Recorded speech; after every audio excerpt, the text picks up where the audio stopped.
E aí, seja muito bem-vindo a mais uma aula. Hoje na nossa aula nós vamos falar sobre controle mental e autocontrole. Essa é a aula 11 de 12, então falta só mais uma para nós acabar essa série. Na aula de hoje nós vamos estar falando uma continuação um pouco sobre o observador e sobre a mente. E aqui a gente vai perceber como dentro dos nossos pensamentos e como a gente gera os nossos resultados. Então, vamos lá. Controle mental e autocontrole. Retomando o controle. Na infância nós sentimos, agimos e depois pensamos. Hoje, adultos, nós pensamos, sentimos e então agimos. Porém, hoje nossos pensamentos são baseados na nossa ideia central, a noção que temos sobre nós mesmos, a nossa autoimagem. Na nossa infância, quando nós éramos crianças, a gente não sabia o que era o certo e o errado. Então nós lá só sentíamos. A gente não sabia se comunicar, a gente não sabia o que era nada. A gente nem sequer sabia falar. Então lá a gente só sentia primeiramente. A gente sentia fome, a gente sentia dor. A gente primeiramente sentia e depois nós agíamos. E aí depois a gente começava a pensar sobre aquilo que aconteceu. Só que hoje quando a gente se torna adulto, primeiramente a gente pensa sobre as coisas, depois a gente sente elas e aí então a gente age. A gente vai perceber que isso existe um processo entre pensar, sentir, agir e ter o resultado. E a gente vai, no final da aula, a gente vai explicar com um gráfico aqui, onde a gente vai conseguir entender muito melhor toda essa dinâmica. Mas agora a gente vai falar também sobre essa ideia central que nós temos sobre nós mesmos. Ela é o que influencia todo o resultado. Ela que influencia até os nossos pensamentos. Partindo desse ponto, entendemos que somos aquilo que pensamos sobre nós mesmos. Aqui entra a nossa autoimagem e nossos condicionamentos. Nossa interpretação da realidade é baseada na nossa autoimagem. Se ela não foi desenvolvida por você, ela foi criada por outra pessoa. Então, a nossa ideia central é a nossa autoimagem, aquilo que a gente acredita sobre nós mesmos, são o nosso conjunto de crenças. O nosso cérebro funciona como circuitos, é como se fosse um computador. Ele tem vários programas, vários pensamentos que geram essas crenças. E essas crenças funcionando na vida real fazem com que a gente haja de determinadas maneiras. Então, se eu tenho uma crença sobre escassez, que eu não dou conta de estar em restaurantes chiques, por exemplo, eu vou agir como um cara que não tem condições de entrar num restaurante mais chique. Isso em diversas situações. Se eu me sinto uma pessoa burra, eu vou agir de determinada forma. Eu vou agir como se eu fosse um cara burro. Às vezes eu vou esquecer coisas, às vezes eu vou falar coisas nada com nada, para me reforçar aquilo que eu já acredito dentro de mim. Essa ideia central é a noção que nós temos sobre nós mesmos. É a ideia que as pessoas que estavam ao nosso redor falaram sobre nós quando a gente era pequeno. Então, todas as frases, todas as falas que lá atrás, nesse primeiro setênio, do 0 aos 7 anos, foi falado a nosso respeito pelos nossos pais, pelos nossos irmãos, pelos nossos tios, tias, vizinhos, colegas de escola, todas essas pessoas que falaram algo sobre o nosso respeito, a gente olhou para aquilo, de alguma maneira a gente absorveu, pegou essas percepções como se nós fôssemos aquilo mesmo. Esse é o fator que faz com que pessoas interpretem circunstâncias da vida de formas totalmente diferentes. Tem pessoas que, quando saírem do emprego, vão olhar para aquilo e vão falar, cara, agora é minha oportunidade para fazer o que eu queria fazer, agora é minha oportunidade para crescer na vida, agora é minha oportunidade de viver novos lugares.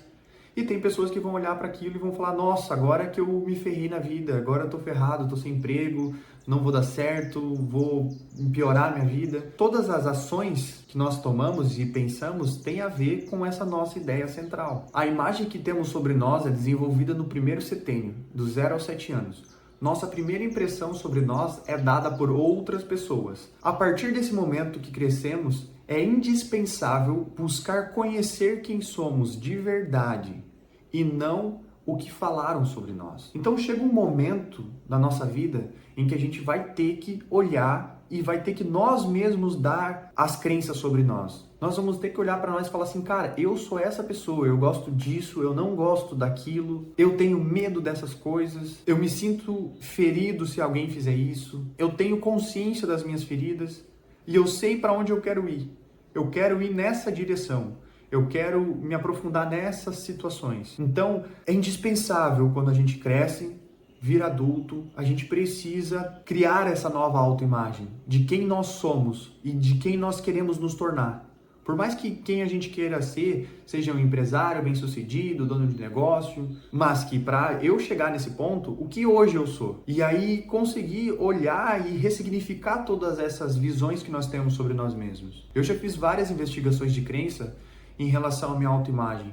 E eu já percebi que eu me achava burro, eu não me achava inteligente, eu me achava feio, eu achava que eu não dava conta de muita coisa, eu achava que por eu ter crescido no interior eu não era igual aos outros, eu era mais inferior. Então tudo isso foram investigações de autoconhecimento, investigar as minhas crenças, me autoconhecer para entender o porquê que eu estou pensando assim, para que eu mude isso e eu consiga viver uma vida diferente da qual eu estava vivendo. Então é para isso tudo que eu faço essas aulas, para a gente tomar consciência juntos do que a gente precisa olhar e melhorar na nossa percepção da vida por um completo. O principal fator que distorce todos os nossos pensamentos são os nossos condicionamentos. E o foco de atenção dos nossos pensamentos é o ponto de criação da nossa realidade. Cara, aqui é muito importante isso. Aqui diz que o foco de atenção dos nossos pensamentos é o que cria a nossa realidade. E aqui se junta muito com a aula anterior, que a gente falou sobre o observador e a mente, que os dois são uma parte dos nossos pensamentos. E aqui a gente fala o que é que você está pensando ultimamente. O foco dos seus pensamentos está no positivo ou está no negativo? Eu quero tal coisa porque eu quero evitar algo ou eu quero tal coisa para mim ganhar algo com aquilo? Então o foco dos pensamentos é o ponto de criação da nossa realidade. O que é que está passando na sua mente ultimamente? É algo positivo? É algo negativo? Precisa tomar consciência disso. A maneira como pensamos desencadeia sentimentos. Os sentimentos desencadeiam as ações. E as ações geram os resultados. Então, qual que é o fator aqui que a gente consegue organizar? A gente consegue organizar a nossa noção de eu, a nossa autoimagem. Nós conseguimos organizar esse olhar para dentro. Então, qual que é o ponto que nós controlamos aqui? O fator que difere todos os resultados é o indivíduo, é a nossa noção de eu, é o nosso autoconhecimento. Quanto mais eu me autoconheço, quanto mais eu me identifico, sei quem eu sou, sei das minhas fraquezas, sei das minhas qualidades, e isso em níveis muito profundos. Geralmente são feridas emocionais, essa parte emocional, essa esfera alma, que a gente tem que ter consciência. Que a gente já falou tudo aqui. Agora a gente está indo para a esfera mental. A gente está falando sobre isso. Mas conseguindo compreender o que abalou nós emocionalmente, faz com que nós pensamos diferentemente, vai ser algo que a gente precisa olhar e ressignificar para que a gente volte a andar rumo ao nosso propósito, rumo ao sentido da nossa vida, onde que ela vai se tornando cada vez mais leve, tranquila, prazerosa de ser vivida. Portanto, quando o foco dos nossos pensamentos está no que nós não queremos, acabamos criando novamente aquilo que não desejamos e assim vivemos em looping, pois não damos conta de mudar o jeito como pensamos. Eu trouxe para vocês agora esse material que fala muito sobre tudo que eu já expliquei até aqui. Tudo começa com os fatores externos. Algo acontece na nossa vida. Alguma coisa aconteceu, bati o carro, alguém me xingou, alguém falou algo que eu não gostava, bati o dedão do pé na quina da cadeira. Indiferente do fator externo que aconteça, isso vai te gerar algum pensamento. E esse pensamento vai te gerar uma emoção, e uma emoção vai gerar essa ação, e essa ação vai gerar o resultado. O que está diferenciando aqui é o ponto entre o fator externo que aconteceu e o nosso pensamento é a nossa percepção sobre nós mesmos, é a nossa noção de autoimagem, é a nossa ideia central sobre nós mesmos, que é o nosso filtro, o filtro do nosso ser. Esse filtro vai fazer com que nós pensamos de determinadas maneiras e assim por diante, até ter um resultado sobre isso. Então hoje, quais são os resultados que você está tendo? Estão ligados a quais são os pensamentos que você tem. Esses pensamentos vai ter um foco, e o foco de atenção desses meus pensamentos que é o ponto de criação. E esse ponto de criação vai gerar as emoções. E as emoções elas podem ser ou positivas, que o resultado vai ser positivo, ou ela pode ser emoções negativas, onde o resultado vai ser negativo. Então, por isso que a gratidão é um sentimento muito importante. Por mais que aconteça algo negativo com você, quando você trabalha o seu interno e percebe que tudo acontece por um acaso e tudo tem algo a mais, um algo superior regendo tudo isso, quando você percebe que algo que aconteceu para você, que na sua percepção foi ruim, mas você entende que tem alguma coisa para acontecer, tem algum aprendizado que tu precisa aprender, é um tipo de pensamento, é uma programação que tu tem na sua mente, que é o foco da atenção do seu pensamento. E isso vai gerar o quê? Vai te gerar gratidão. Pô, gratidão por esse momento de aprendizado.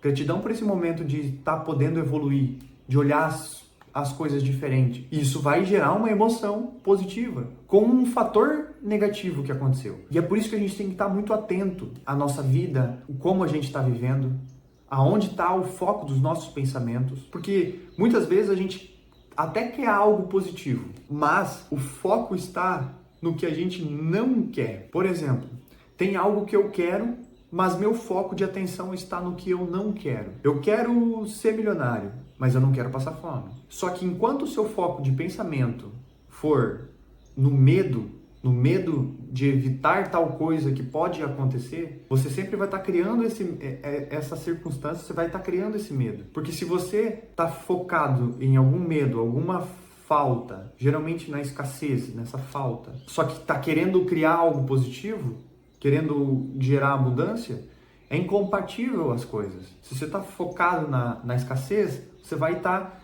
sentindo a escassez. E se você está sentindo a escassez, você vai criar mais escassez. Vai ter alguma coisa a mais que vai queimar, vai ter alguma coisa a mais que vai estragar. E são coisas que a gente não controla. A única coisa que a gente controla é o nosso interior. E esse interior, ele influencia o exterior todo fora. Se a gente for parar para prestar muita atenção, a gente percebe que todo o nosso exterior, tudo que está fora de nós, é uma criação nossa, interna. É um jeito que o nosso inconsciente tem de nos mostrar coisas.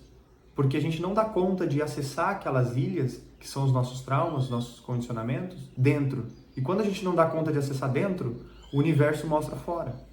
Como? Com pessoas que te lembrem situações, características que você está reprimindo, com pessoas que te tratam de maneiras que você está se tratando, ou circunstâncias que fazem você perder ou ganhar mais coisas. Isso indifere, isso para o positivo quanto para o negativo. Então, por isso que nós temos que estar presentes no momento e conseguindo compreender o que a vida está falando com a gente. Viver é muito mais do que só fazer o que a gente está fazendo. Viver é estar presente nos momentos. Até o momento agora é o momento presente. Quando eu venho gravar os vídeos, eu entro num estado de flow. Flow é o momento presente. Então, na próxima aula, nós vamos falar sobre esse ponto, sobre o presente. Todo sofrimento nasce da negação do momento presente. E a gente vai falar mais sobre isso na próxima aula, na aula 12, na última aula dessa série. Então, seguimos firmes para um próximo nível de compreensão, consciência e servir na vida. Eu fico por aqui.